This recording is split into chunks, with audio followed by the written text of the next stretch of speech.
7 വർഷം മുമ്പ് തറയിൽ മാത്രം ഒതുങ്ങിയ സഹപാഠിയുടെ വീട് യാഥാർത്ഥ്യമാക്കിയതിന്റെ ആവേശത്തിലും ആഹ്ലാദത്തിലുമാണ് ഒരു പെൺപട. മലപ്പുറം വളവന്നൂർ ബാഫക്കി യത്തീംഖാന വനിതാ കോളേജ് വിദ്യാർത്ഥിനികളാണ് സഹപാഠിയുടെ കുടുംബത്തിന്റെ വീടെന്ന സ്വപ്നം സഫലമാക്കിയിരിക്കുന്നത്. പെൺകുട്ടികൾ മാത്രം പഠിക്കുന്ന കോളേജ് 10 ലക്ഷം രൂപ ചെലവഴിച്ച് തലക്കാട് കണ്ണംകുളത്താണ് NSS യൂണിറ്റിന്റെ നേതൃത്വത്തിൽ വീട് നിർമ്മിച്ചത്.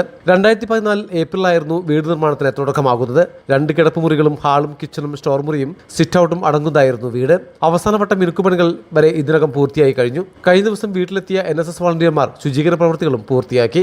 കോളേജിലെ NSS യൂണിറ്റ് സമ്മാനിക്കുന്ന രണ്ടാമത്തെ വീടാണ് പൂർത്തിയായത്. വീട് നിർമ്മാണത്തിനായി ആവശ്യമുള്ള തുക വിദ്യാർത്ഥിനികൾ പ്രതീക്ഷിച്ച സമയത്തിനകം തന്നെ സ്വരൂപിച്ച് അധികൃതർക്ക് കൈമാറുകയായിരുന്നു. പദ്ധതി സംബന്ധിച്ച ആശയം ഉയർന്നപ്പോൾ കോളേജിൽ തന്നെ അർഹരായ വിദ്യാർത്ഥിയെ കണ്ടെത്താൻ തീരുമാനിക്കുകയായിരുന്നുവെന്ന് principal professor K Abdul Samad അറിയിച്ചു.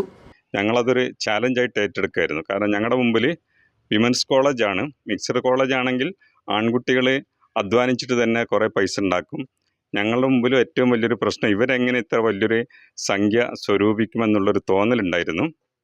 പക്ഷേ ഞങ്ങളുടെ അഭിമാനമാണ് ഞങ്ങളുടെ കുട്ടികൾ. അവർ വളരെ വിദഗ്ധരായിട്ട് തന്നെ വളരെ ആത്മാർത്ഥമായി പ്രവർത്തിച്ച് അവർ റെസീറ്റ് വെച്ചിട്ടും അവരുടെ കുടുംബങ്ങളിൽ നിന്നും ഗൾഫിലൊക്കെ ഉള്ള അവരുടെ സുഹൃത്തുക്കൾ വഴി കുടുംബക്കാർ വഴിയൊക്കെ തന്നെ നല്ലൊരു എമൗണ്ട് ഞങ്ങൾ പറയുന്ന ഈ സമയത്ത് തന്നെ സ്വരൂപിച്ചു കഴിഞ്ഞു. സഹപാഠിയുടെ സ്വപ്നം സാക്ഷാത്കരിക്കാനായ ആഹ്ലാദവും വിദ്യാർത്ഥികൾ പങ്കുവച്ചു. ഞങ്ങൾ ബാഫക്കി വുമൻസ് കോളേജിലെ വിദ്യാർത്ഥിനികളാണ്. ഇന്നിപ്പോൾ ഞങ്ങളൊരു NSSൻ്റെ കീഴിൽ ഒരു ഭവന നിർമ്മാണ പദ്ധതി പൂർത്തിയാക്കിക്കൊണ്ടാണ് ഒരു സക്സസ് ആയിട്ടാണ് ഞങ്ങളിവിടെ നിൽക്കുന്നത്. ഈ ഒരു ഇതിലോട്ട് എത്തിയ സമയത്ത് ഞങ്ങൾക്ക് ഭയങ്കരമായിട്ട് നമ്മളിങ്ങനെ സക്സസ് ആവോ ഇല്ലേ എന്നുള്ള ഒരു നിലപാടിലുണ്ടായിരുന്നു. പക്ഷേ നമുക്ക് ഭയങ്കരമായിട്ട് അഭിമാനം കൊള്ളുന്ന രൂപത്തിലായിട്ട് നമുക്ക് വീട് പൂർത്തീകരിച്ച് കഴിഞ്ഞിട്ടുണ്ട്. ഞങ്ങളുടെ എല്ലാവരുടെയും ഒരു സ്വപ്ന ഭവന പദ്ധതിയാണ് ഇവിടെ പൂർത്തിയായിട്ടുള്ളത്. ഞങ്ങളുടെ എല്ലാവരുടെയും ഞങ്ങൾ സ്റ്റുഡൻസിന് മാത്രമല്ല രക്ഷിതാക്കളുടെയും നാട്ടുകാരുടെയും എല്ലാവരുടെയും സഹകരണത്തോടെയാണ് ഞങ്ങൾക്ക് ഇതൊരു സാക്ഷാത്കരിക്കാൻ കഴിഞ്ഞിട്ടുള്ളത്. 6 വർഷം മുമ്പ് അർബുദ രോഗിയുടെ കുടുംബത്തിനാണ് കോളേജിലെ NSS യൂണിറ്റ് ആദ്യമായി വീട് നിർമ്മിച്ച് നൽകിയതെന്ന് NSS coordinator team Hashim Afsal പറഞ്ഞു. യൂണിവേഴ്സിറ്റിയുടെ പദ്ധതിയാണ്, NSSൻ്റെ കീഴിലുള്ള പദ്ധതിയാണ് അഭയം എന്ന് പറയുന്നത്.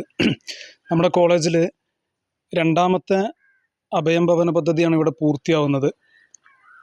6 വർഷങ്ങൾക്ക് മുമ്പ് കോളേജിൻ്റെ തന്നെ തൊട്ടടുത്തുള്ള ഒരു രോഗിയായ ഒരു വ്യക്തിക്ക് നമ്മൾ NSSൻ്റെ കീഴിൽ ഒരു വീട് നിർമ്മിച്ച് നൽകിയിട്ടുണ്ട്.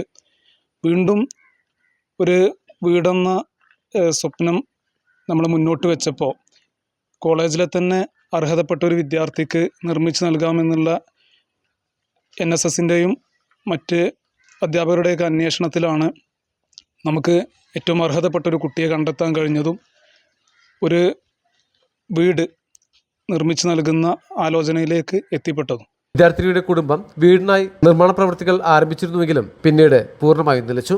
ലൈഫ് പദ്ധതിയിലും സഹായം ലഭിക്കാതിരുന്നും തിരിച്ചടിയായി. വീടെങ്ങനെ പൂർത്തിയാകുമെന്ന ആശങ്കയിൽ കഴിയുന്നതിനിടെയായിരുന്നു സഹപാഠികളുടെ കൈത്താങ് കുടുംബത്തെ തേടിയെത്തുന്നത്. മലബാർ ടൈംസ്, തിരൂർ.